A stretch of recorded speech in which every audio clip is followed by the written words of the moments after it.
How are you today? It's been an interesting morning because we've never done this after I drive everybody to school. It's always before, and there's not all the stuff in life before I sit down and do this.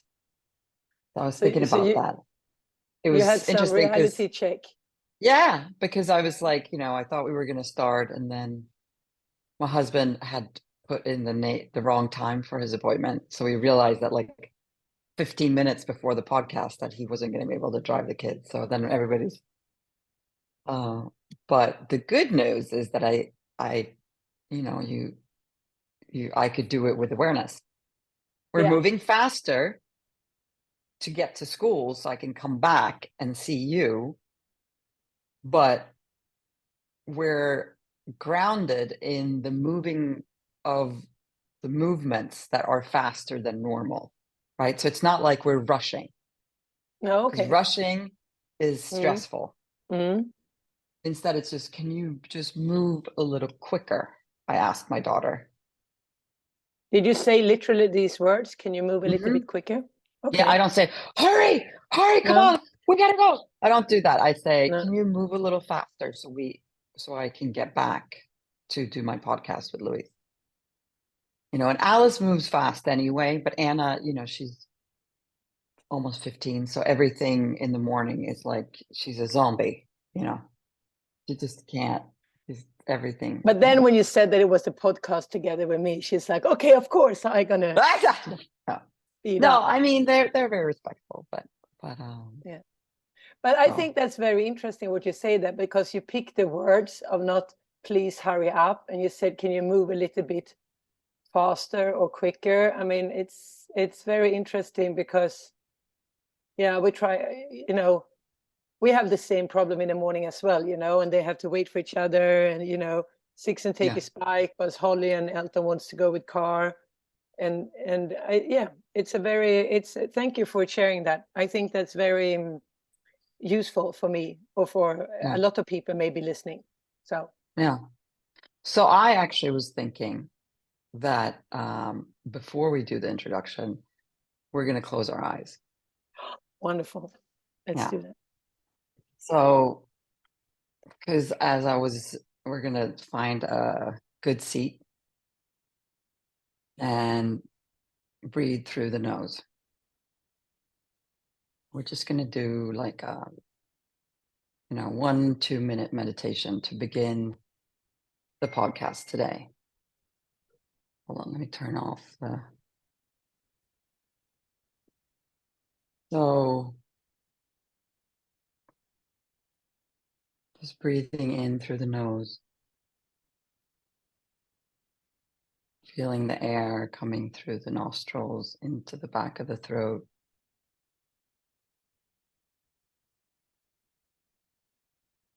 Feeling that sensation of the breath.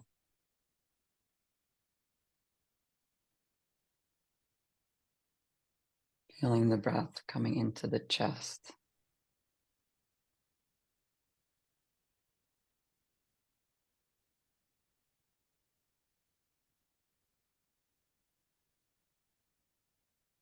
If the thoughts arrive, which they will, just come back to the breath in the nostrils.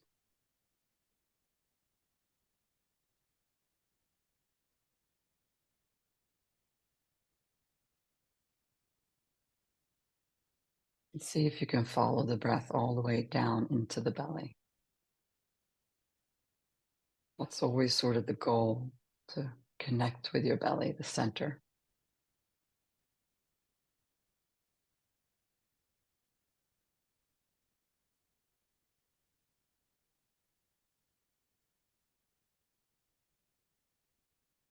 So now we can notice that just in this short meditation that we've had, we're both, sorry, present, connecting with the breath for about 10 seconds. Now we're both in the present moment. And let go of what was before.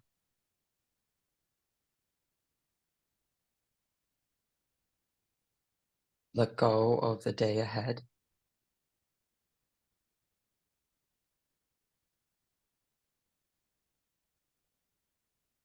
And just bring awareness to, where is your mind now?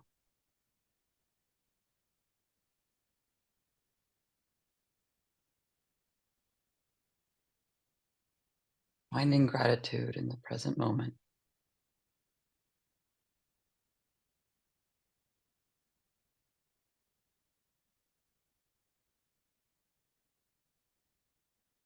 Connecting with the belly, the bottom of the feet.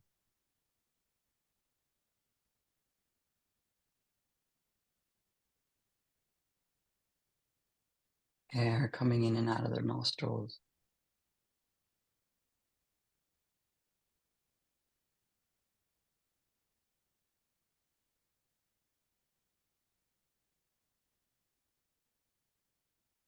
Bring our hands together in prayer.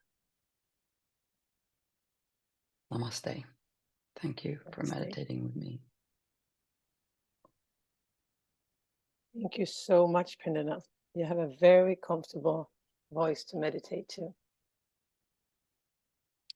You have to sort of, because, when you're moving quickly, right? You're rushing like we were this morning, moving fast. There was so much traffic because the two schools where my kids go to school, they're on the same road. There's only one road. Everybody's backed up. Everybody's wanting to go different directions. And wherever I went, there was traffic.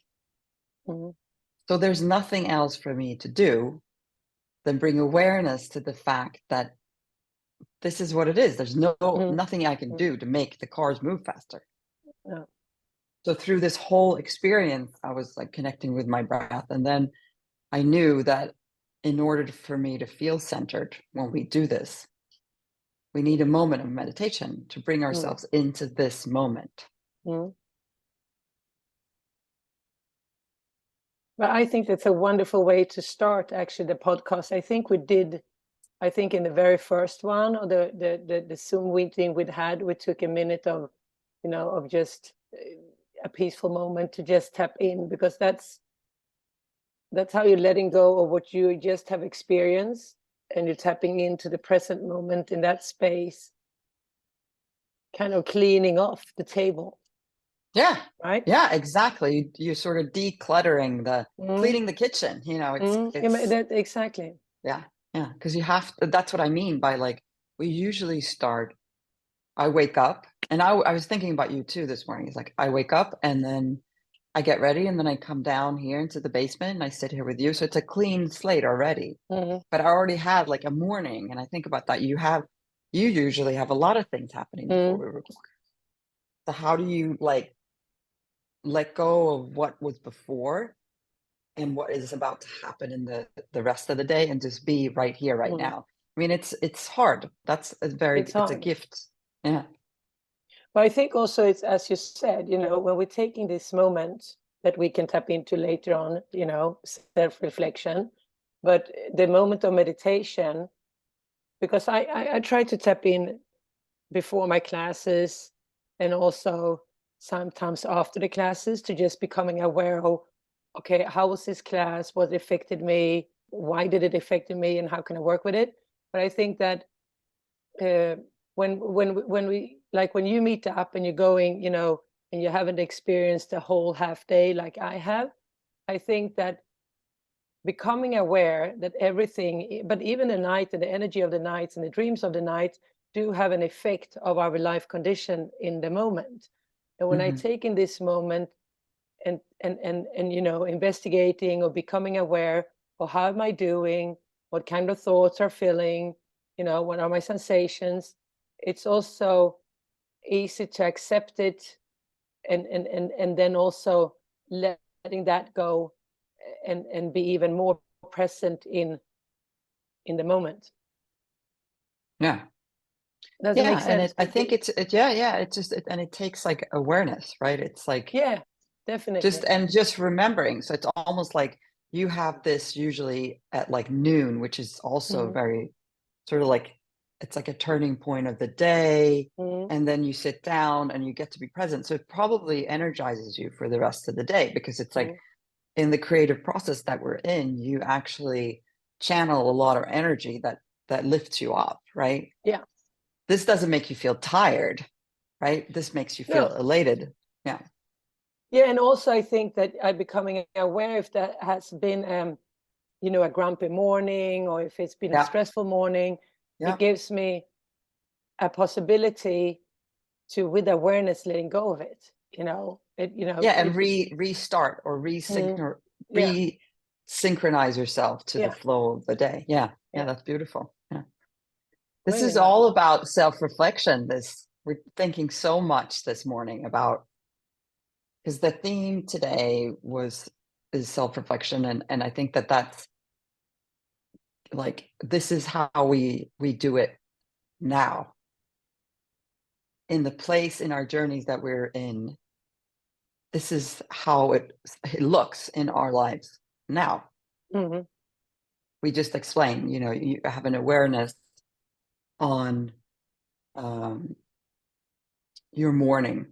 Like, I use the words, can you move quicker, instead of hurry, you know, come on. Yeah. Or you have a full morning with, I know you had a doctor's appointment, and then you get here and you go, okay, all that happened, and this is my time to just be present. That's the process of self-reflection, when you like turn the light, the awareness, the light of awareness back onto yourself, and ask, how am I doing now? Like, am I frazzled? Am my head spinning? You know, where is the triggers? Why am I feeling the way I am? Why am I thinking the things I think? And why am I reacting the way I'm reacting? Maybe if you've been grumpy yourself or whatever. So that's where we are now, after all these years.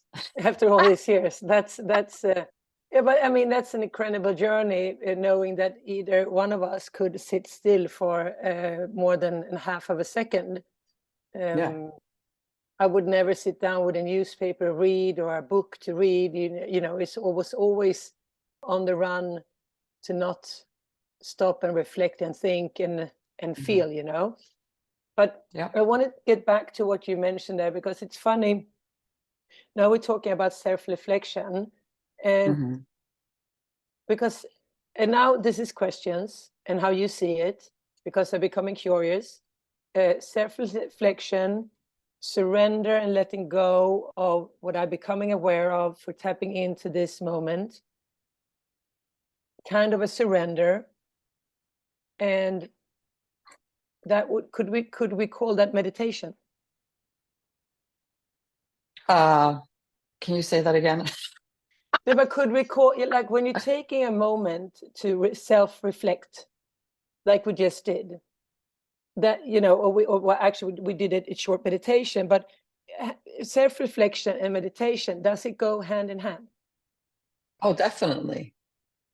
I think that it's just like, you know, the process of meditation is to, like, you know, connect with your breath, and like have like focus, single pointed awareness.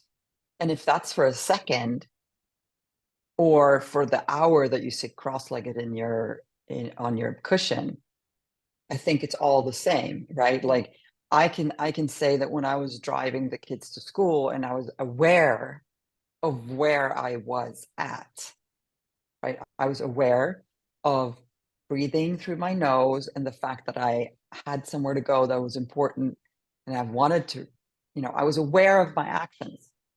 Were you aware Fully of your mindful. feelings as well? Yeah. I don't really have feelings, you know, I just, you know, No, but you were didn't have aware feelings, but in your body, yeah. you know, the sensations So in your body.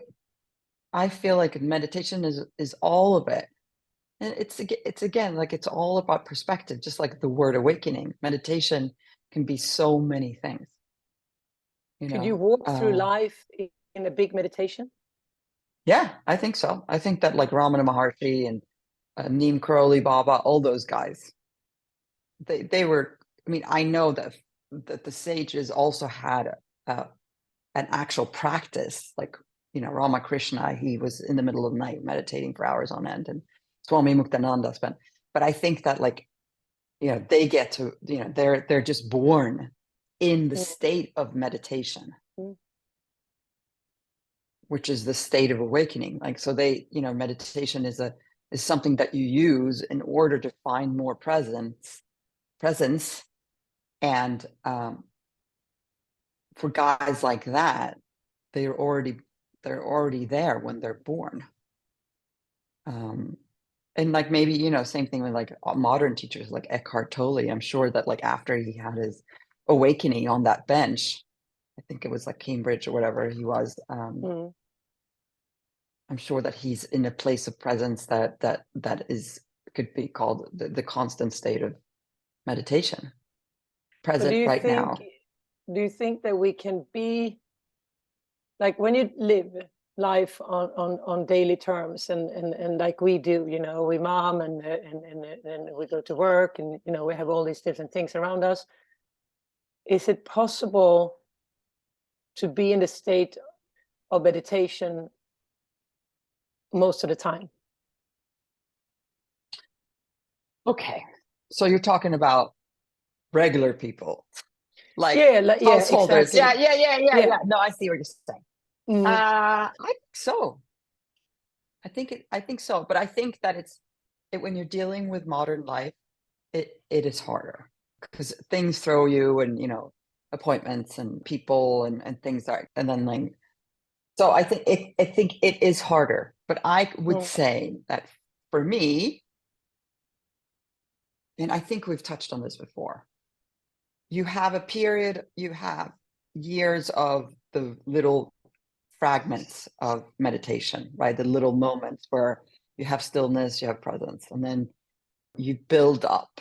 And I think throughout the years, I think that I have days where I'm mostly present throughout the day, all the time. So it's not like meditation is just an hour of my day. It is flowing through my day, because at some days that's just where I'm at. Like, I'm just going with the flow. I'm not thinking about the future. I'm not thinking about the past. I have appointments to make or schedules to meet, like dropping off my kids, but they're there, and I'm not really thinking about it. I just meet those obligations in that state. But I mean, come on, like, you know, everybody has. But it Yeah, and sounds then like, there's the days that it doesn't happen. I'm like just grumpy. Like yesterday, I was just like snapping at everybody. You know, so it just depends. yeah, we're You know? all human. I mean, we're all human, but I think it's important to build a bridge between, or together with, now our topic or theme for today is self-reflection. We're tapping a lot into meditation. I ask you if of course it goes hand in hand, but knowing Absolutely. that meditation doesn't mean that we come on a pink cloud on a pink cloud, and that life becomes wonderful. Meditation, because, you know, is the state of awareness that you mentioned before, and becoming aware of the present moment, even if it's a challenging moment and a draining moment. But we need to become aware of it to be able to either transform it or letting go, or how we want to work with it, right? Yeah, I mean, it's also the ultimate state of meditation is you know, the surrendering of the attachment to anything that's happening, so that like okay, how can I explain this? The state of meditation is also, you're fully surrendered to whatever results you are achieving throughout the day, right? So I'm like, it's like you move through the day, but I don't have an attachment to what is next or what just happened. Does that make any sense?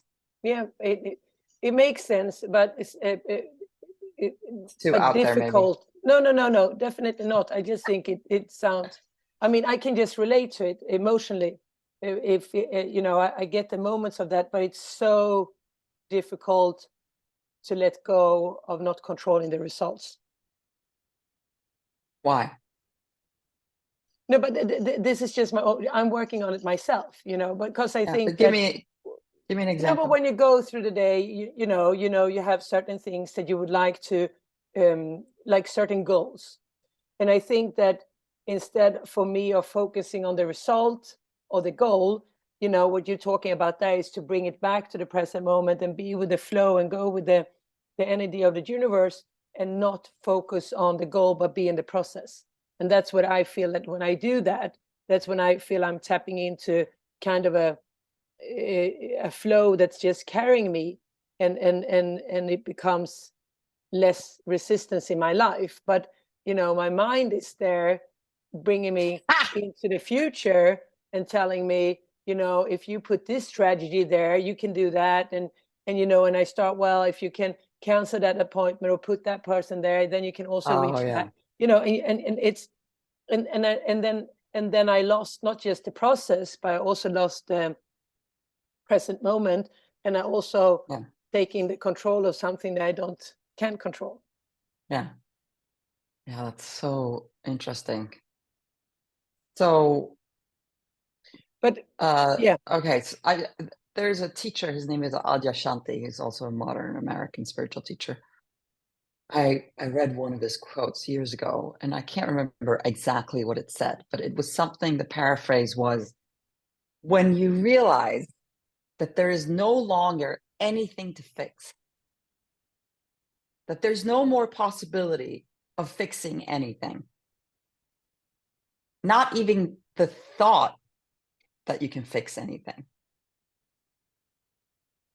That's the moment, right, that you have an opening. So no amount of fixing will ever achieve anything. Say that again. No amount of fixing will ever achieve anything, right? And so, you know, I would say this rearranging of appointments and stuff that you're talking about, because I used to do that too.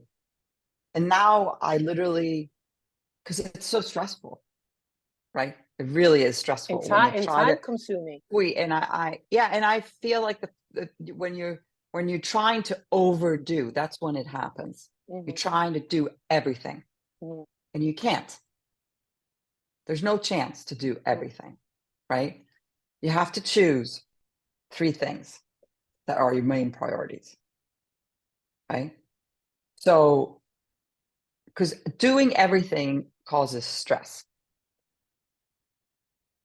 So I started a process where I basically I make my calendar on Saturdays, and then I stick to it.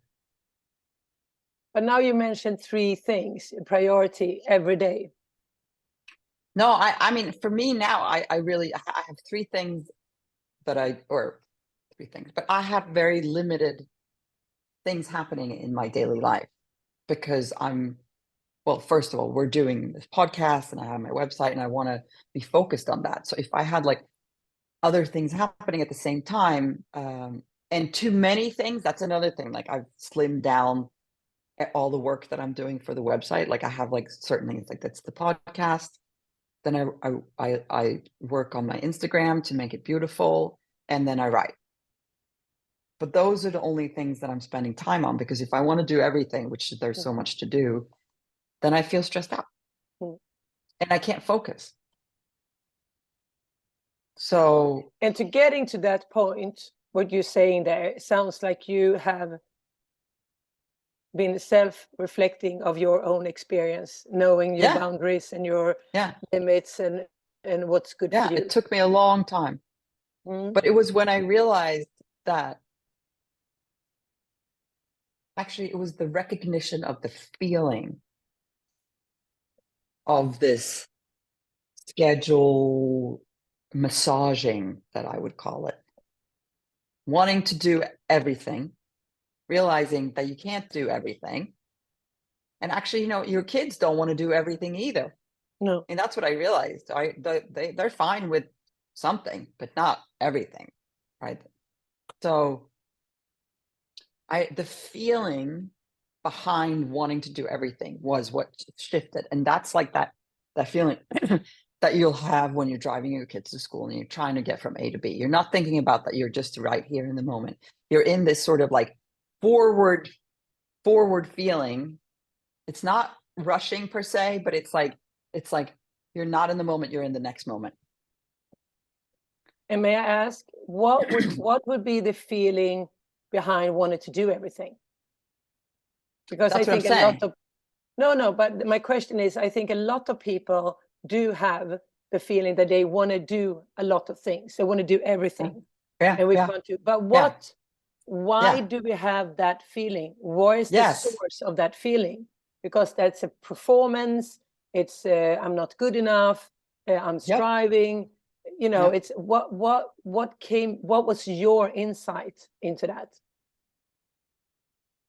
But first of all, I want to say that feeling, like wanting to do it all, at least in the sort of Western world where we live now, we have cell phones, which sort of like, we wanted to do it all before we had cell phones. Now that enabled us to actually almost do it all, because we can be out all day and we're still on our phone. So, okay, let me think about this. So the need to do it all is, I think, most people in the Western world.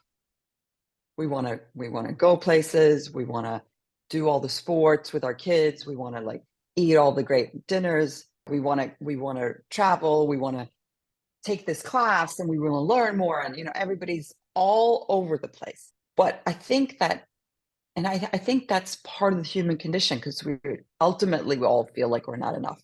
It is not enough. Whatever it is, we're not enough. But why? Because I think that's that's an interesting source to dig down to. Because when you say also that we all want to travel, we all want to do our, you know, the kid's going to go to all this sport, I just get it means that we are really unsatisfied with the present moment and what's going on. Yeah, I mean, I think, okay, so I didn't do like full-blown research on this, and I'm not a PhD. No, but I'm just talking only about from your my own experience. Yeah, like, my own experience is that I'm trying to fix something within me, right? And I think that it's when I accepted the fact that I have everything I need already, that it shifted. I think that could be a very provocative thing, saying I have everything I needed. I mean, that we all have it inside, but you know what I mean. Yeah, and I was looking through these old notebooks, which I love to do, and I had this these sessions with this. He was like a spiritual coach or whatever. His name is Paul Goodberg, and it was 2008. And I found a sentence where he said to me, he's like, "Pernilla, you have to stop trying to fix yourself. You have everything you need." But then back then it was mostly physical things, like my knees were hurting and I had a back pain and I had depression, and you know, you have everything. Don't stop trying to fix yourself. And I was like, oh, that's all I've been doing basically my whole life, because you know, but also because I thought that I was useless. Of course I want to fix myself. Like seriously low self-esteem for very, very long. Yeah, and that's what we drug addicts want. We want a quick fix, right? Yeah, we wanted the quick fix. And then when you get sober, you're still, you know, your self-esteem is I mean, I feel so sad when I think about how low I thought of myself. I know, I think it's so interesting you bring that up, because I think no one should feel that low about themselves, but we know that probably 8 out of 10 do that most people do feel very low about themselves. And that's the difficulty with the human mind. Like, why do we do that to ourselves? And I don't actually, you know, I don't know. Like, why are we so hard on why are we so hard on ourselves? And I think but I think also that's been a big collecting unconscious energy in all this, because, you know, if you look, you know, if we lift the perspective up, I mean, the world's been going through a lot of things, and it was not that I mean, I know your parents and my parents, we were not really nurtured in the way we nurture our kids today, which could maybe also be too much, because now it's me, myself, and my kids. But I think that maybe in some generations we will find a little bit more of a balance, you know what I mean? That it's not, but we're learning, you know, and I think that it's only about stopping up and taking the moments of self-reflection, that we're becoming more aware. What do I want to bring with me, or what do I want to, you know, leave here and now? Yeah. Well, also, like, the thing that we've talked about before is, like, why do I do the things that I do? Like, when a very, stressor, very good question.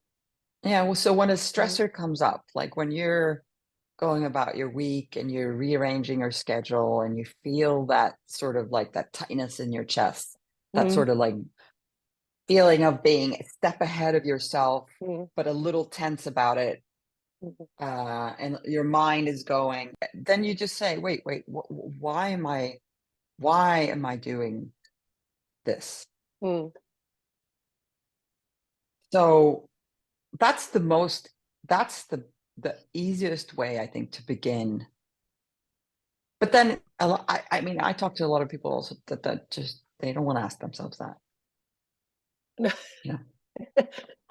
Sorry, I know a lot of people too that want to ask themselves that. But I think that if you listen to this podcast, I think, as you said the other day, that of course, if you listen to this, you probably have a seeking spirit, and you do want to create some more awareness in your life.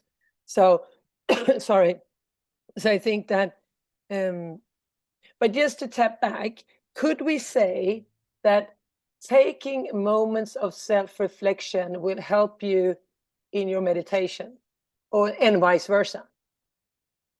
You mean in your actual physical practice of meditation, like sitting meditation, or no? But what type of meditation? No, but yeah, but there is so many. I mean, I know that we all also are a big fan of Jon Kabat-Zinn, and who also, I mean, I tried Zen meditation for many years. I could never really empty my mind. It was still there. I got distracted. You know, I was like, oh my God, why am I not flying? You know, I'm not getting high.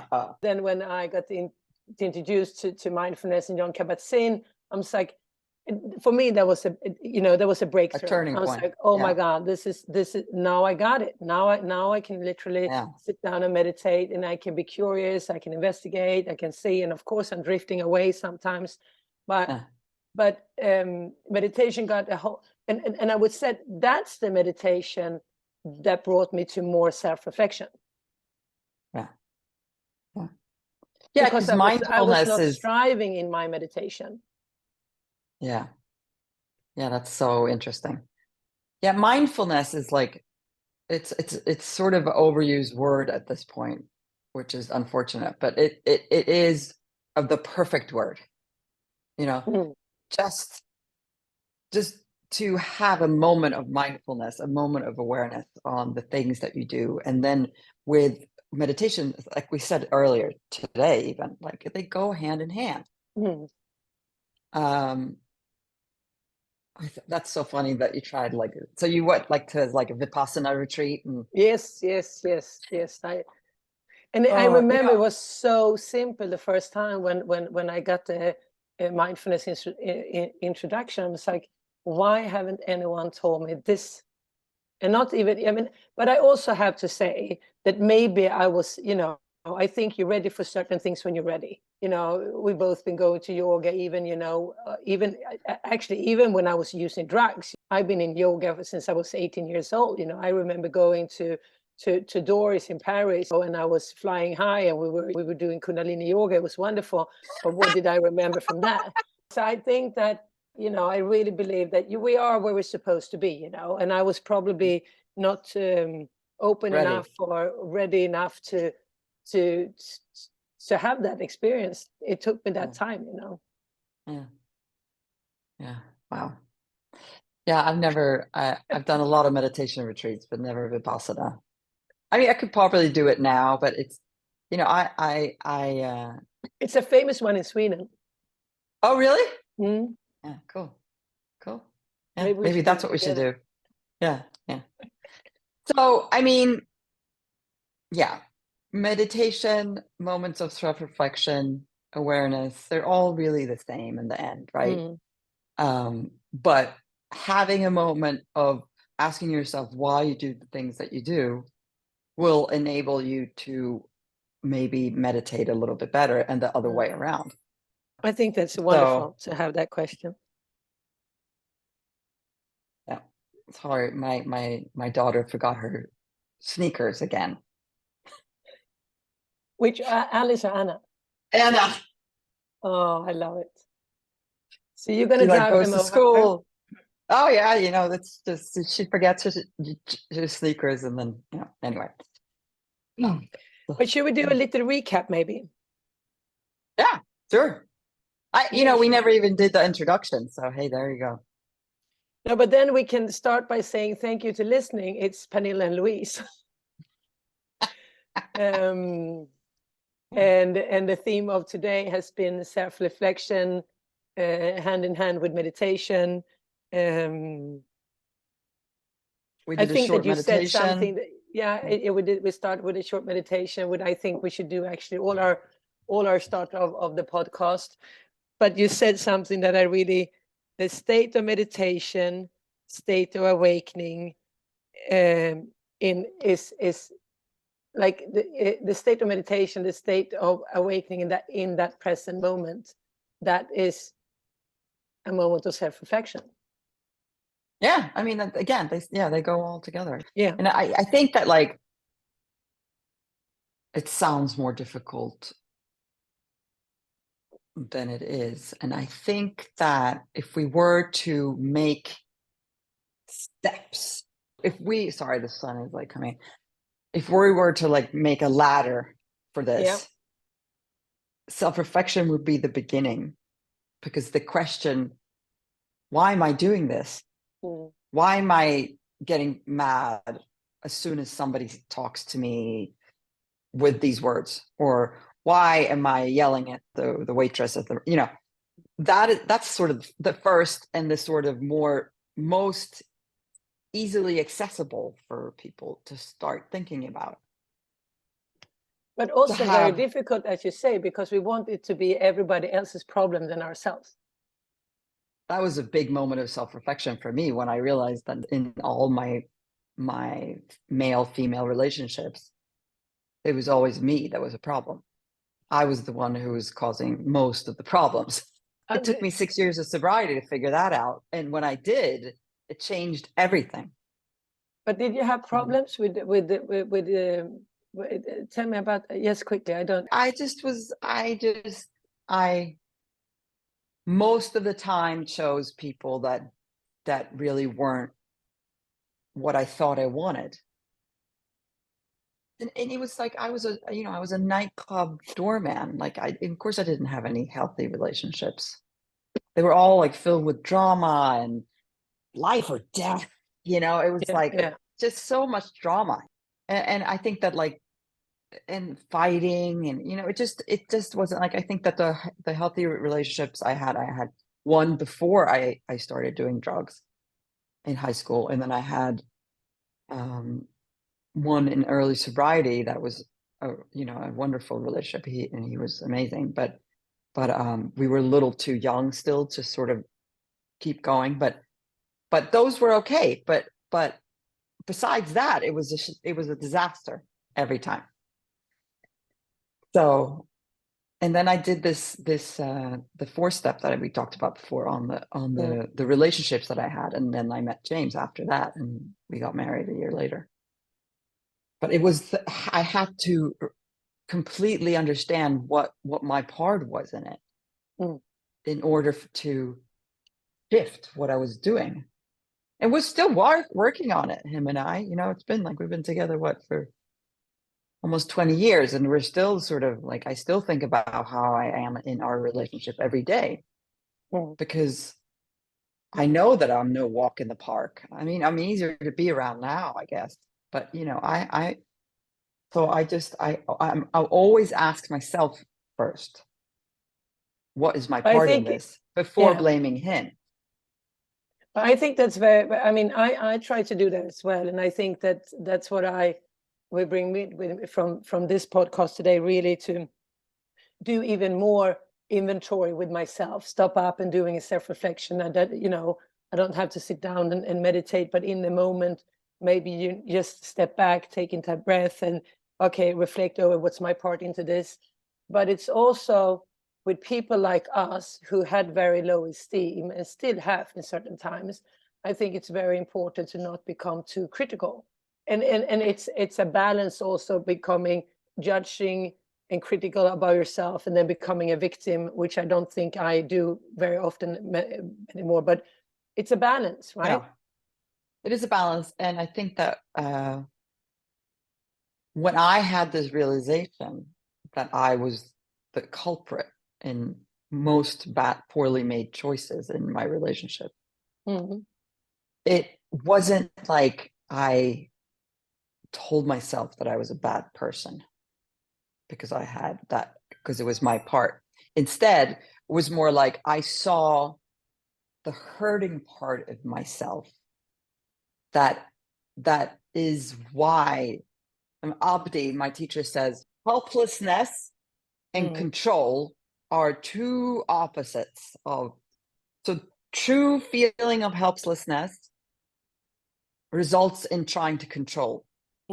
So when I had this moment of self-reflection, when I'm like, okay, I'm a part of this, like I never said, oh my God, I can't believe I suck so bad. It was more like, okay, I know that I'm hurting, and I actually felt empathy for myself. It wasn't a critical mind there. I think with this, I think we should take, I want to talk more about this because I think this is very interesting to see where is the pain coming from and how you, because I'm very working on, and we all do, and that's what I wanted to say before also, that I think the self-reflection is the key to self-compassion, because you're getting a bigger awareness of yourself, and that we can cultivate self-compassion in that sense, that we're becoming more humble and more loving and caring for ourselves. Yeah. And I think we should talk more next time, or, you know, in another podcast about the part that's been hurting, because I think that's very interesting. Yeah. I mean, that's the root of everything, right? I think about this a lot, and now I'm going off on tangents, so we're going to wrap it up after this thing. But what is the primal wound that makes you do what you do? The primal, original wound. And there probably is it's like a palette of different things, but there usually is a couple of really deep things in there that began it all. And that is what the main goal of life transformation is, to understand what it is, have awareness on it, and shift it. And to get to that, we need some self-reflection. Yeah, we do. Lots of it. So we're going to wrap up, and we have wrapped up. We're going to say goodbye.